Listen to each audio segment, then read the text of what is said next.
प्रेम से भरी ओढ़नी। वृंदावन के पास एक गांव में भोली भाली माई पंजीरी रहती थी। दूध बेचकर वह अपनी जीवन नैया चलाती थी। वह मदन मोहन जी की अनन्य भक्त थी। ठाकुर मदन मोहन लाल भी उससे बहुत प्रसन्न रहते थे।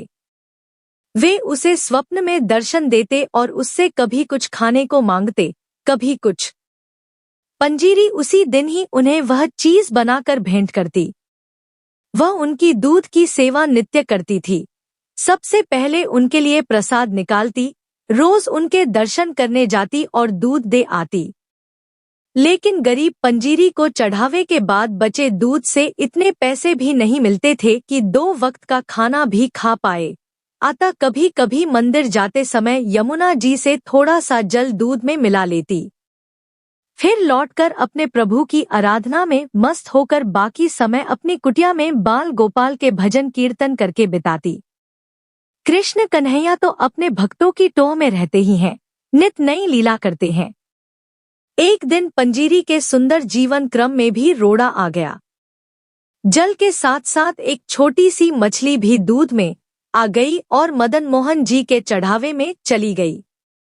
दूध डालते समय मंदिर के गोसाई की दृष्टि पड़ गई। गोसाई जी को बहुत गुस्सा आया।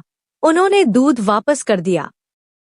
पंजीरी को खूब डांटा फटकारा और मंदिर में उसका प्रवेश निषेध कर दिया। पंजीरी पर तो आसमान टूट पड़ा। रोती बिलखती घर पहुंची, ठाकुर मुझसे बड़ा अपराध हो गया, क्षमा करो। पानी तो रोज मिलाती हूँ, तुमसे कहाँ छिपा है। ना मिलाऊं तो गुजारा कैसे हो। और उस बेचारी मछली का भी क्या दोष। उस पर तो तुम्हारी कृपा हुई तो तुम्हारे पास तक पहुंची। लेकिन प्रभु, तुमने तो आज तक कोई आपत्ति नहीं की, प्रेम से दूध पीते रहे। फिर ये गोसाई कौन होता है मुझे रोकने वाला।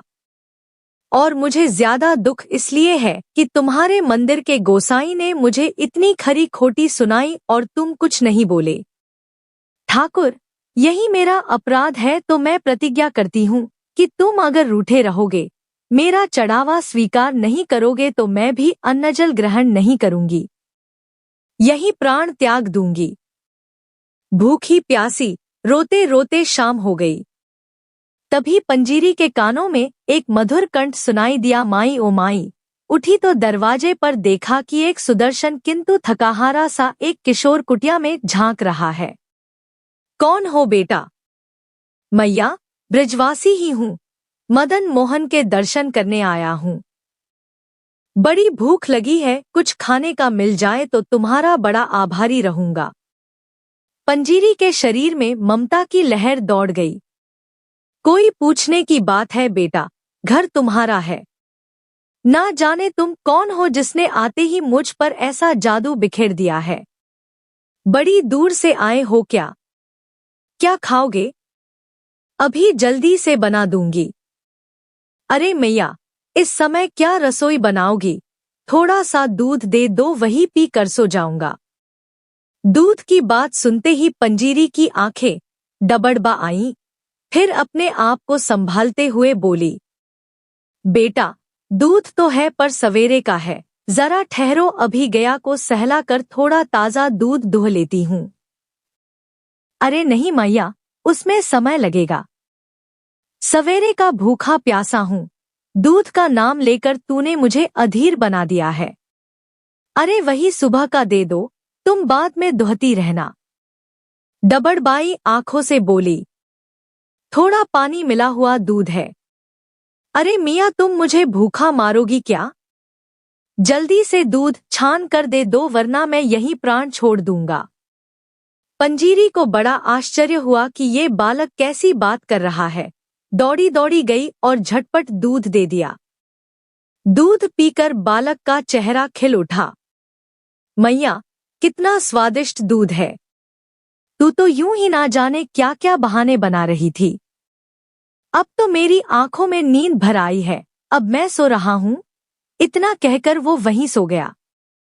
पंजीरी को फुर्सत हो गई तो दिन भर की थकान, दुख और अवसाद ने उसे फिर घेर लिया। जाड़े के दिन थे, भूखे पेट उसकी आंखों में नींद कहाँ से आती। जाड़ा बढ़ने लगा तो अपनी ओढ़नी बालक को ओढ़ा दी। दूसरे प्रहर जो आंख लगी कि ठाकुर श्री मदन मोहन लाल जी को सम्मुख खड़ा पाया। ठाकुर जी बोले, मैया, मुझे भूखा मारेगी क्या? गोसाई की बात का बुरा मानकर रूठ गई। खुद पेट में अन्न का एक दाना तक न डाला और मुझे दूध पीने को कह रही है। मैंने तो आज तेरे घर आकर दूध पी लिया, अब तू भी अपना व्रत तोड़कर कुछ खा पी ले और देख। मैं रोज तेरे दूध की प्रतीक्षा में व्याकुल रहता हूँ, मुझे उसी से तृप्ति मिलती है। अपना नियम कभी मत तोड़ना। गोसाई भी अब तेरे को कुछ ना कहेंगे। दूध में पानी मिलाती हो तो क्या हुआ, उससे तो दूध जल्दी हजम हो जाता है। अब उठो और भोजन करो। पंजीरी हड़बड़ाकर उठी, देखा कि बालक तो कुटिया में कहीं नहीं था। सचमुच लाला ही कुटिया में पधारे थे। पंजीरी का रोम रोम हर्षोल्लास का सागर बन गया। झटपट 2 टिक्कड़ बनाए और मदन मोहन को भोग लगाकर आनंदपूर्वक खाने लगी। उसकी आंखों से अश्रुधारा बह रही थी। थोड़ी देर में सवेरा हो गया। पंजीरी ने देखा कि ठाकुर जी उसकी ओढ़नी ले गए हैं और अपना पीताम्बर कुटिया में ही छोड़ गए हैं। इधर मंदिर के पट खुलते ही गोसाई ने ठाकुर जी को देखा तो पाया कि प्रभु एक फटी पुरानी सी ओढ़नी ओढ़े आनंद के सागर में डूबे हैं। उसने सोचा कि प्रभु ने अवश्य फिर कोई लीला की है, लेकिन इसका रहस्य उसकी समझ से परे था।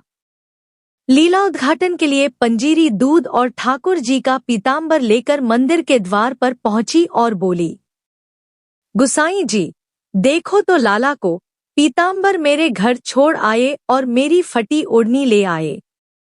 कल सवेरे आपने मुझे भगा दिया था, लेकिन भूखा प्यासा मेरा लाला दूध के लिए मेरी कुटिया पर आ गया। गोसाई जी पंजीरी के सामने बैठ गए। भक्त और भगवान के बीच मैंने क्या कर डाला? भक्ति बंधन को ठेस पहुंचाकर मैंने कितना बड़ा अपराध कर डाला। माई, मुझे क्षमा कर दो। पंजीरी बोली, गुसाई जी, देखी तुमने लाला की चतुराई।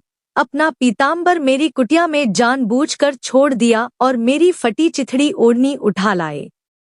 भक्तों के सम्मान की रक्षा करना तो इनकी पुरानी आदत है। ठाकुर धीरे धीरे मुस्कुरा रहे थे। अरे मियाँ, तू क्या जाने कि तेरे प्रेम से भरी ओढ़नी ओढ़ने में जो सुख है वो पीताम्बर में कहा। जय श्री राधे कृष्ण।